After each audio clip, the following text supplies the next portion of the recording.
ফেসিবাদের পতন হলো নাকি ফেসিবাদীদের পতন হলো তা নিয়ে আমাদেরকে চিন্তা করতে হচ্ছে। মানুষকে তাদের ন্যায্য কর্মস্থল চাকরি থেকে তাড়িয়ে দেওয়া হয়েছে, রিজেক্ট করে নেওয়া হয়েছে।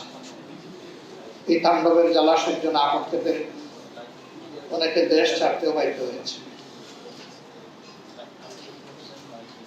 এরকমই একটি কষ্টের ইতিহাস বুকে ধারণ করে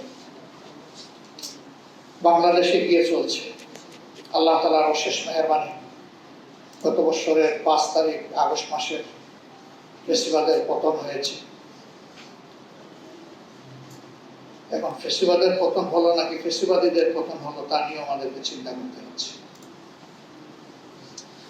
আমাদের বুকের ইতিহাসের এখনো আমরা জাতি হিসাবে ইতি টানতে পারিনি।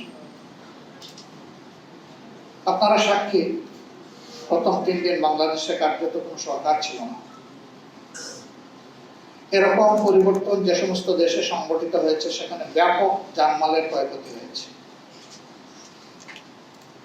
আমরা পারিপার্শ্বিক এই ঘটনাবলী থেকে শিক্ষা নিয়ে খুবই অনুভব করছিলাম জাতিকে শান্তি শৃঙ্খলা দিকে আহ্বান করা, ধৈর্য ধরার জন্য আহ্বান করা প্রয়োজন।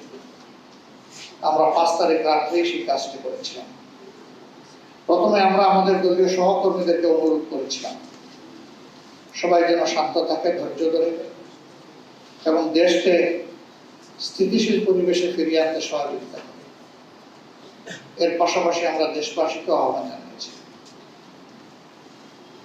আমাদের মতো অন্যান্য দলও সে আহ্বান জানিয়েছে, যার ফলশ্রুতিতে আমরা লক্ষ্য করি অন্যান্য দেশে এ ধরনের পরিবর্তনের পর যা ঘটেছে সেই তুলনায় বাংলাদেশে তেমন কিছুই ঘটে। এরপরেও বিচ্ছিন্ন যা ঘটেছে এটাকে আমরা সমর্থন করি না, কারণ সেদিনই আমরা বলেছিলাম আমরা আইন হাতে তুলে নেব। যারা ক্ষতিগ্রস্ত, যারা ব্যক্তি, তারা অবশ্যই ন্যায় বিচার হওয়ার অধিকার রাখেন এবং প্রতিকার চাইতে হবে আইনি পন্থা, নিজের হাতে আইন তুলে নিয়ে নেওয়া। আলহামদুলিল্লাহ আমাদের সহকর্মীরা আমাদের ডাকে সাড়া দিয়েছেন।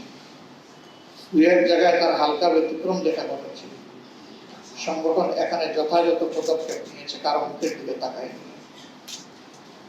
কারণ আমরা কোনো বিশৃঙ্খলাকে সমর্থন করি না এবং সমাজের যারা বিশৃঙ্খলা সৃষ্টি করে তাদেরকে আমরা লালন পোষণ করি।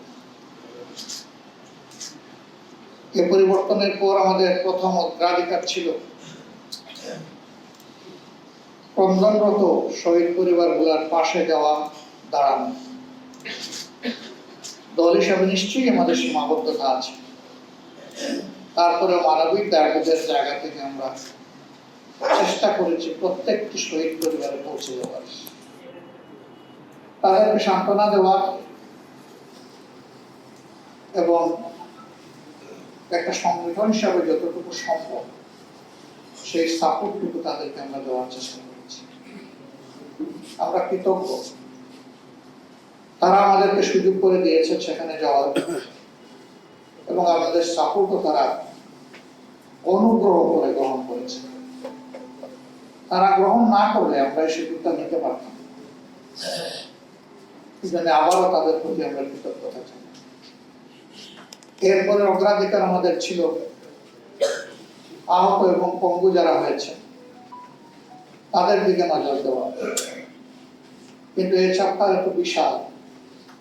আমাদের হিসাব মতো 24,000-এর ঊর্ধ্বে মানুষ মারাত্মকভাবে আঘাতপ্রাপ্ত হয়েছে, ক্রিটিক্যালি ইনজুরড। তাদের আঘাত খুবই ভয়াবহ, খুবই মারাত্মক, খুবই গভীর।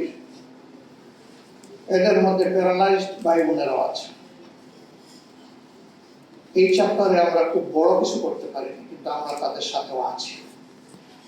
কিভাবে তাদেরকে দেশের ভিতরে চিকিৎসা সর্বোচ্চটা দেওয়া যায় এবং বিদেশে পাঠানোর জন্য সরকারকে উদ্যোগ নিতে পারে, আমরা সেই ব্যাপারে সরকারকে অনুরোধ করেছি, সহযোগিতা করেছি, চাপ প্রয়োগ করেছি।